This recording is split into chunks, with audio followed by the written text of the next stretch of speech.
All right, so let's start with a big story that we are tracking on fine print tonight. Two things have happened before India's G20 summit. One, Canada had suspended talks with India on trade deal. And secondly, a Canadian judge had opened an inquiry into allegations of interference in the 2019 elections. Now, the inquiry started with only just Russia and China, but the opposition party in Canada pushed to include India as well. The situation further soured between the two nations once the Canadian Prime Minister Justin Trudeau landed in New Delhi. The cold shoulder was visible throughout the weekend. Now, the Indian Prime Minister had barely a 15-minute pull-aside bilateral meeting. And then the Foreign Ministry also released a strongly worded statement over extremism in Canada, referring to the refuge that the Khalistanis have found there. The Canadian media slammed Justin Trudeau for being completely sidelined at the G20 event in New Delhi. The reason why we're giving you this background is because the ties between New Delhi and Ottawa were already hanging by a thread at the time that Justin Trudeau was here in New Delhi. But what has happened in the last 24 hours has actually worsened the situation to the extent where the thread that connected New Delhi and Ottawa may have snapped. The row started inside of the Canadian Parliament. It was supposed to be a routine proceeding, but then the Canadian Prime Minister Justin Trudeau stood up and made this sensational claim. You must listen to him to believe it.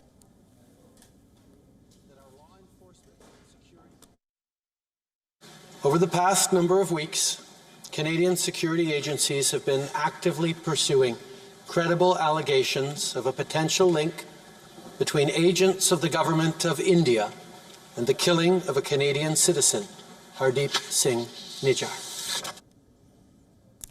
Pay attention to the word he used, credible allegations. That is what the Canadian Prime Minister is referring to, credible allegations.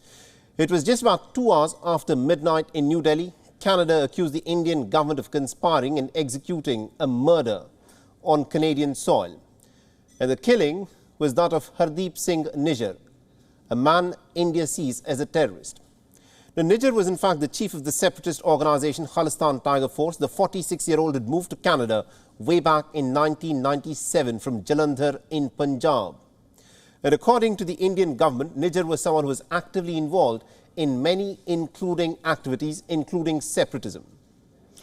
He was also actively a part of the Khalistan Liberation Force. He was said to be actively a part of financing terror, and he was someone who was accused of the assassination of the former Punjab Chief Minister WION Singh in 1995.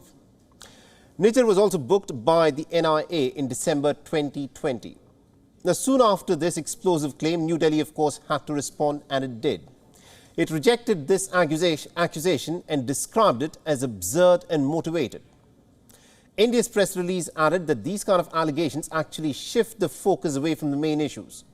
And that, of course, is that of Khalistani terrorism and extremism and the Khalistani separatism, which seems to have found refuge in Canada. And this latest row has sparked a diplomatic battle. Ottawa expelled one of the top Indian diplomats, and as a tit-for-tat measure, New Delhi did the same with the Canadian diplomat stationed in New Delhi. The issue of Khalistani separatism, remember, is not new. The two nations have not seen eye to eye on this one for a very long time.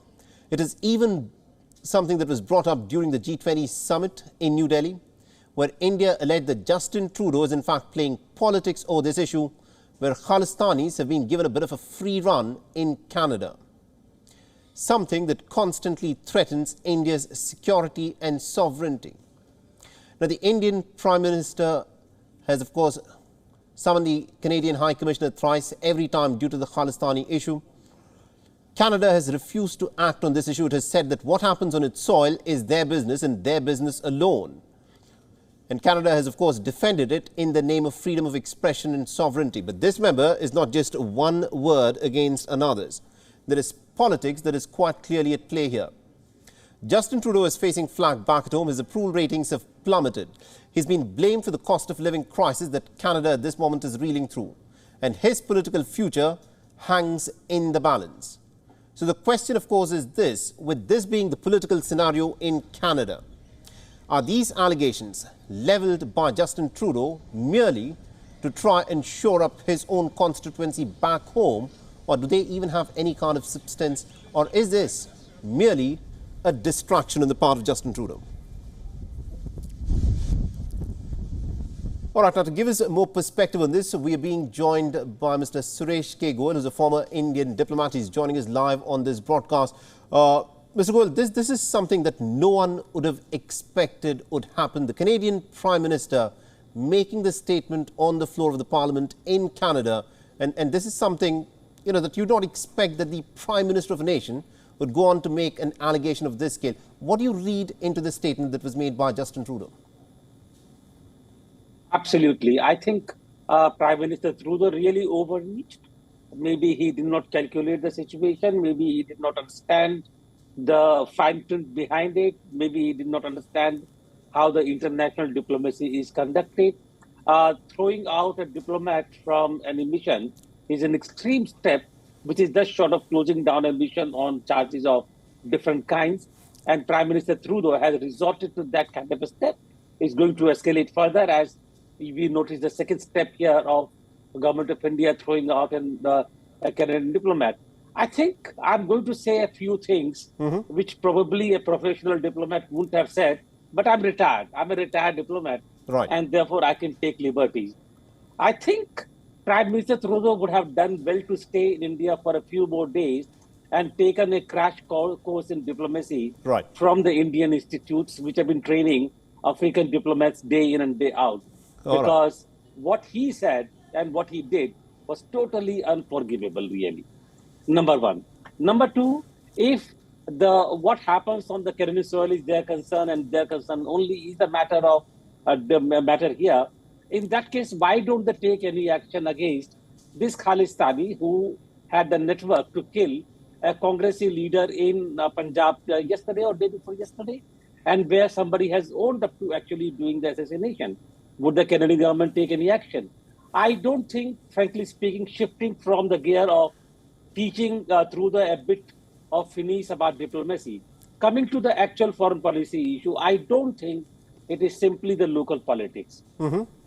If it was a simple local politics, it has been playing for a long time. Trudeau would have understood it. Trudeau would know that the dependence plays both ways, but he has not taken any advantage of it. He has simply played into the hands of so-called Khalistani elements. But is it actually only Khalistani elements, or there is something else? We do not know. Mr. Goel, I just want to interject here, because what we are witnessing are also, incidents where there are these Khalistani separatist groups who've been conducting what they describe as a referendum for Khalistan, which takes place on a Canadian soil. Now, while the Canadians say that this is part of freedom of expression, can Canada actually allow these kind of subversive activities taking place against the Indian territory on their soil? Can they allow this, sir? How can a foreign government allow a referendum to take place on their soil for dismemberment of another country with whom they profess to have friendly relations? My mind boggles at the thought of it, really. Absolutely not. How can a referendum to dismember a country, to break up a country from their soil? What kind of rubbish is this? No, I don't think so at all. And therefore, I completely disagree that it is only the Khalistani elements which are actually compelling or impelling Trudeau to act in this direction. I have found from the beginning, 1974 onwards, when I began to look at foreign policy behavior, that Canada seems to have a chip on the shoulder where more than any other country, they think they're whiter than the other whites, and therefore the responsibility of saving the world from the non-whites is entirely on their shoulder. Remember 1974, after the peaceful nuclear explosion, they sanctioned or they stopped the export of uranium to our reactors. Absolutely. Remember Kanishka? What was Kanishka all about? Absolutely. Therefore, I think basically Canada has to learn what it wants. If it does want to have good relations with India, it has to revise its the way it behaves. If it does not, then we will have to re-evaluate our attitude to Canada. Absolutely, indeed. And my last final quick question is, what do you think is actually prompting the government, the Canadian government, to behave in this manner? Because this is not how good diplomatic relations are built, and how should India put Canada in its place? Absolutely, I agree, because this behavior is also a discordance with the other G7 countries. So it can't be a developed country's behavior. There is something else. So I think what we need to do is we need to basically let it be for the time. We have taken action. If they go another step, we will go another step. We will see where it stops. But I think the time has now come that we should really engage wherever Canada is ready to have a real evaluation of our ties and see where we go from there. If Canada is serious about relations with India, we will need to indulge. We will need to really take it up from a fresh aside, really. Absolutely. Thank you very much indeed, sir, for joining us and putting it all in perspective. Thank you. WION is now available in your country. Download the app now and get all the news on the move.